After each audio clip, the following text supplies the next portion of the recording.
지금 학교든 센터에서든 다양한 상담을 하고 계실 텐데요. 상담에 필요한 자료들은 어떻게 좀 준비하시나요? 이 부분에서는 확실히 윗센터에서 근무하는 게 도움이 많이 되는 것 같아요. 윗센터다 보니까 아무래도 오랫동안 기관이 운영되면서 쌓여온 자료들이 이미 많이 있고요. 그리고 여러 사람이 같이 근무하다 보니까 어떤 분이 이런 좋은 자료가 있어요, 같이 나눠요 하면서 나눠주시는 경우도 있고, 다 같이 공유할 수 있기 때문에 뭐 새로운 자료를 만들어내거나 이런 것들에서도 굉장히 장점이 있다고 생각합니다.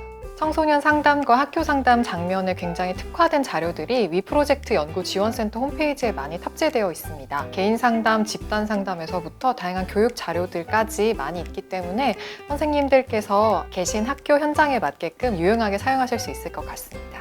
네, 전문 상담 교사가 된 이후에 전문성 향상을 위해서 어떤 노력을 하고 계신지 이야기를 좀 들어보려고 합니다. 그리고 전문 상담 교사로서의 목표가 있으신지 한번 이야기를 들어볼게요. 우선 전문 상담 교사는 학생들의 마음 건강을 다룬다는 점에서 이미 많은 훈련과 교육을 받은 채로 학교로 와요. 그래서 이미 전문성이 높긴 한데 그 전문성을 더 높이기 위해서 제가 있는 지역의 선생님들과 함께 전문적 학습 공동체를 운영하면서 같이 사례나 자료를 나누기도 합니다. 그리고 제가 속하지 않은 그 외의 지역의 선생님들과도 주 1회씩 줌으로 만나서 그런 연구의 활동을 하고 있습니다. 저는 제 개인적으로 전문성을 높이기 위해서 교수님이나 슈퍼바이저에게 상담을 받습니다. 개인의 어떤 내적 성장을 위해서 상담받는 거를 교육 분석이라고 하는데요. 상담자도 개인적으로 계속 성장을 해야 아이들에게 더 좋은 방향으로 상담을 제공할 수 있기 때문에 교육 분석을 받고 있습니다. 저는 요즘에 특히 다문화 상담에 대한 어떤 필요성 이런 것들이 좀 많이 느껴져서 선생님들과 같이 학습 동아리를 만들어서 운영을 하고 있어요. 현재의 목표는 어떻게 하면 학교에 계신 위클래스 선생님들에게 업무 부담을 많이 주지 않으면서 학생들을 위한 사업을 추진할 수 있을까, 이런 것들에 대해서 좀 고민하고 있고, 그런 좋은 방안들을 많이 마련해 보고 싶다는 게 현재의 목표고요. 저는 학교 상담의 저변이 아직 넓어질 여지가 굉장히 많다고 보는데요. 개인적으로 슈퍼비전을 받거나 공개 사례 발표회 같은 걸 갔을 때도 조금 더 학교 상담의 경험이나 실무가 많으신 분이 슈퍼바이저로서 조금 더 현실적인 조언을 해주시면 좋겠다라는 아쉬움을 가졌던 적이 많았던 것 같습니다. 사실은 이런 이론과 실무를 두루 갖춘 여러 학교 상담 교사분들께서 이제 많이 활동하고 계신 것 같아요. 그런 분들과 함께 조금 더 저변을 넓혀가는데 일조하고 싶은 마음이 있습니다. 전문 상담 교사라서 좋은 점과 나쁜 점이 있을 것 같은데요. 선생님들이 겪고 계신 전문 상담 교사로서의 좋은 점. 저는 상담교사로서 좋은 점은 굉장히 의미를 많이 느낀다는 거예요. 사실 제가 도움을 많이 줄 수도 있지만 먼저 필요로 하는 경우가 되게 많고, 제가 주는 도움이 직접적으로 아이들에게 변화를 가져오는 경우를 제가 직접 목격하기 때문에 굉장히 나의 일이 누군가에게 도움이 되는구나 하는 걸 직접적으로 느끼는 그런 의미감을 갖는다는 점에서 좋은 점이라고 생각할 수 있고요. 힘든 점은 학부모님의 기대를 한 몸에 받는다는 게 좀 개인적으로는 좀 힘든 점인 것 같아요. 학부모님뿐만 아니라 담임 선생님 그리고 관리자분들이 모두 저만 바라보고 있다라는 느낌을 받을 때가 있거든요. 그럴 때 굉장히 부담스럽기도 해요. 근데 사실 아이들의 심리적 문제는 단번에 해결되는 부분도 물론 있지만 굉장히 장기적으로 복합적으로 이게 엮여 있기 때문에 가정, 학교 그리고 그 아이 개인의 노력까지 포함해서 조금 장기적으로 가야 될 경우도 있어서 그런 부담감을 갑자기 한 몸에 받으면 개인적으로 조금 힘들어지기도 합니다. 네, 잘 들었습니다. 그러면 전문 상담 교사가 힘들 때는 어디서 상담을 받나요? 혹은 어떻게 해소를 하시나요? 저는 기본적으로 상담 장면에 있었던 일들을 학교 밖으로 가지고 나가지 않습니다. 야근을 해도 학교에서 하고 그거를 집에 가거나 카페에 가서 한다거나 이런 거를 하지 않아요. 학교에서는 학교에서 딱 끝내고 집으로 돌아갑니다. 이렇게 구분 짓는 것이 저는 좀 해소하는 데 중요하다라고 생각을 하고요. 운동을 한다거나 아니면 친구를 만나서 좋은 시간을 보낸다거나 음악을 듣는다거나 제가 좋아하는 것들을 하면서 힘들었을 때 받았던 것들을 해소합니다. 전문 상담 교사로서 가장 뿌듯했거나 보람을 느꼈던 순간도 있으신가요? 어떠세요? 초등학교 4학년 정도 되는 학생이었는데 계속 대인관계 실패를 맛보다 보니 나는 할 만큼 다 했고 더 이상 나는 친구를 이제 못 사귈 것 같다. 스스로 굉장히 단언하고 우울감에 빠져있던 학생이었거든요. 그 학생과 만나면서 이야기 치료 방식으로 자기 인생에서 친구 관계에 대한 스토리를 함께 써나갔어요. 과거의 경험, 그리고 지금 경험, 그리고 앞으로의 경험까지. 이 과정을 통해서 저는 딱 하나, 아이가 희망을 가지길 바랬거든요. 앞으로의 노력을 할 수 있는 동기가 생기길 바랬는데 결국 그 책을 다 적고 나서 아이가 표지에 작성한 제목이 예상치 못하게 바뀌는 친구 관계였어요. 그래서 아 그래, 처음에는 굉장히 포기하고 단언했던 너였지만 지금은 너가 그렇게만 생각하지 않고 있구나. 너가 노력을 더 해볼 수 있는 가능성이 조금 열렸구나. 그걸 딱 경험했던 순간이어서 굉장히 뿌듯했던 경험이 있습니다. 우울감이나 자해 때문에 이제 정신과 치료를 받고 약물도 먹고 있는 학생이었는데 이제 여러 상담 기관을 전전하다가 이제 미센터에 온 거예요. 심리 검사도 하고 접수 면접 평가를 해보니까 이 아이가 사실은 좀 외상 사건이 있었고 그 이후에 이걸 좀 극복하지 못한 채로 여러 가지 어려움들을 겪고 있었더라고요. 그래서 초반에는 아이가 이제 학교도 잘 안 나가고 자해도 일주일에 몇 번씩 몇십 번씩 하던 아이였는데 중반쯤 가면서 점점 이번 주엔 안 했어요. 학교 갔다 왔어요. 이런 이야기들을 하다가 후반부쯤 됐는데 아이가 어느 날은 수학 문제를 푸는 게 너무 재밌다고 하면서 스터디 카페에 갔다 왔어요. 대학도 가고 싶어요. 이야기를 하는데 제가 너무 왈칵 눈물이 나는 거예요. 근데 저도 비슷한 경험을 내담자로서 한 적이 있거든요. 상담 선생님께 터널 안에 있는 것 같다. 그런데 앞을 봐도 뒤로 봐도 빛이 보이지 않는다. 내가 어디 있는지 모르겠다. 이런 이야기를 했었어요. 근데 제가 어느 날은 이번 주에 이런 걸 해봤는데 다음 주에는 이거를 조금 더 해보고 싶고 이걸 할래요 라고 했는데 상담 선생님이 갑자기 우시는 거예요. 그러면서 민정 씨가 처음 상담에 왔을 때 얼마나 힘들어 했는지를 내가 기억하고 있다. 그런데 지금 무언가를 다시 하고 싶다고 말하는 민정 씨를 보면서 너무 애써왔던 게 느껴져서 고맙다고 하면서 우시는 거예요. 근데 제가 상담 선생님이 나를 위해서 울어주는 게 어떤 마음에서 우는 걸까를 몰랐는데 제가 딱 그 1년 뒤쯤에 그 아이 사례를 만난 거예요. 그 아이가 수학 문제를 풀고 싶고 재밌다고 이야기를 할 때 우는 저를 보면서 아, 사실은 상담 교사로서 쌓아왔던 경험과 어떤 노력들과 시간들이 사실은 헛되지 않았고 그렇게 차곡히 쌓여가면서 누군가를 정말 좀 진심으로 도울 수 있는 교사가 됐구나라는 어떤 깨달음의 순간이 있었던 것 같습니다.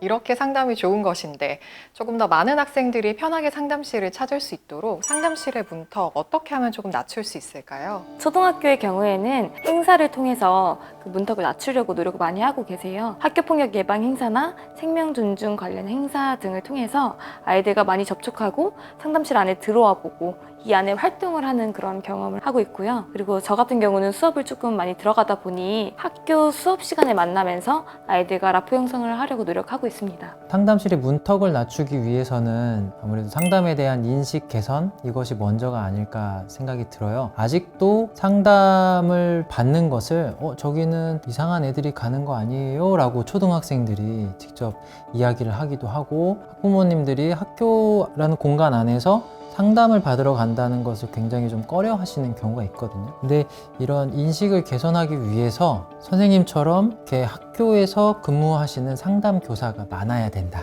다시 말해서 상담 교사가 더 많이 배치가 되어야 된다. 라는 생각입니다. 사람들이 상담에 대해서 좋게 인식하고 상담을 받으면 좋겠다, 저기 가면 재밌겠다 뭐 이런 생각을 할 수 있으니까 그런 방법으로 접근을 생각해 보는 것도 좋지 않을까. 맞아요. 요즘 최근에 그 상담 인식 개선을 위해서 위프로젝트 연구지원센터에서 상담 인식 개선 영상 같은 것을 만드시면서 좀 그런 방면으로 노력도 많이 하고 계신 것 같습니다. 나에게 상담이란 무엇인지 5글자로 한번 이야기해보는 시간을 가지겠습니다. 먼저 하는 사람이 약간 유리할 수 있어요. 그럼 저 먼저 하겠습니다. 좋습니다. 네, 저에게 상담이란 통찰과 성장입니다. 학생을 만남으로 인해서 학생이 내면적인 통찰을 갖고 그거를 통해서 교육적인 성장으로 이어질 수 있도록 하는 것이 학교 상담에서의 가장 중요한 역할이라고 저는 생각을 해요. 너무 좋은 것만 먼저 하신 것 아닌지. 그런가요? 저에게 상담이란 5글자로 더 나은 세상이라고 얘기를 할 수 있을 것 같아요. 상담을 하면서 물론 아이들도 성장하지만 저 개인적으로도 상담자도 같이 성장을 합니다. 그렇기 때문에 제가 성장하고 우리 아이들이 성장하면 결국엔 우리 사회, 이 세상이 더 나아질 것이라고 저는 믿기 때문에 더 나은 세상이라고 이야기하고 싶습니다.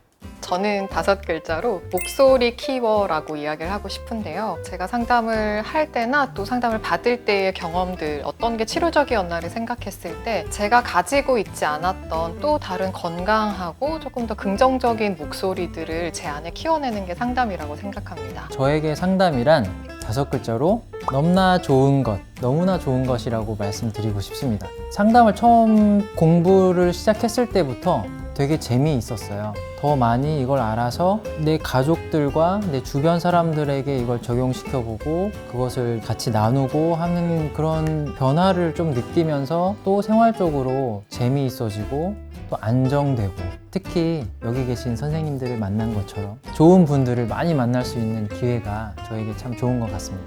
저는 전문 상담 교사가 되고 싶은 예비 교사 분들께 한마디 드리고 싶어요. 상담 교사로서 이 역량이 굉장히 중요해요. 의외일 수도 있지만 가장 중요한 역량 중에 하나는 바로 공동체 역량입니다. 상담 교사는 혼자 있지만 결코 혼자서 일하지 않아요.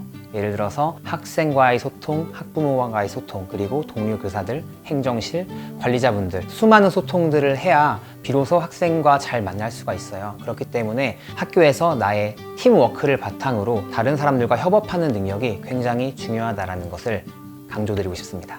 네, 저는 이어서 동료 선생님들한테 말씀드리고 싶은데요. 상담교사를 처음 뵙는 분들도 많을 것 같아요. 근데 상담 선생님들은 항상 도우려고 학교를 가는 입장이잖아요. 그래서 편안하게 다가와 주셨으면 좋겠다는 생각을 합니다. 상담교사도 선생님을 돕고 학생을 도와서 결국 가장 도움이 되는 건 누굴까라고 생각을 해보면 우리 아이들이라고 생각을 해요. 저희가 선생님들께 도움을 드리고 학부모님과 소통하고 그리고 관리자분들과 함께 의논하는 과정을 통해서 한 아이를 키우는데 온 마을이 필요하다는 것처럼 마을의 일원으로서 함께 도우려는 입장이니 선생님들이 편안하게 다가와 주시면 감사하겠습니다. 저는 학생들한테 얘기해주고 싶어요. 내가 어딘가 가서 무슨 말을 하고 싶은데 아무도 들어주는 사람이 없을 때, 그럴 때 마지막으로 여러분들이 학교에서 찾아갈 수 있는 단 한 사람이 남아있다면 아마도 상담 선생님일 것입니다. 혹시 상담실을 한번 가볼까? 저기 가면 괜찮을까? 도움을 받을 수 있을까? 이런 생각이 든다면 그냥 문을 열고 들어가면 좋을 것 같습니다. 거기에는 마법사나 심령술사 또는 무릎팍도사가 앉아있진 않을 거예요. 그래서 문을 열고 들어가자마자 아, 너 이렇구나 라고 명쾌한 해답을 내려주지는 않습니다. 그냥 선생님, 오늘 날씨가 참 좋네요. 선생님, 급식이 참 맛있었어요. 이런 가벼운 이야기로 대화를 시작하면 여러분들 마음속에 있던 고민 또는 위로받고 싶었던 그런 것들이 조금 해소될 수 있는 그런 기회를 만날 수 있을 겁니다. 정말 전문 상담 교사분들께서 일하고 계신 터전이 참 다양하다는 생각을 많이 했습니다. 뭐 지역 차이도 그렇고 학교 급이라든지 아니면 위센터인지 위클래스인지에 따라서 참 해야 되는 역할이 다르다는 생각이 드는데, 그래서 저는 되게 우리 상담 교사가 뭔가 마음의 터전을 일구는 농부 같다는 생각을 많이 했거든요. 여건이 얼마나 다르던 그 안에서 최선의 결과를 내고자 묵묵히 노력하시는 선생님들이 있음을 잘 알고 있고, 그래서 그 일상의 묵묵함을 제가 많이 응원하고 싶습니다. 마지막으로 그럼 우리 인사 한번 드릴까요? 우리 모두 마음 먼저 챙겨요.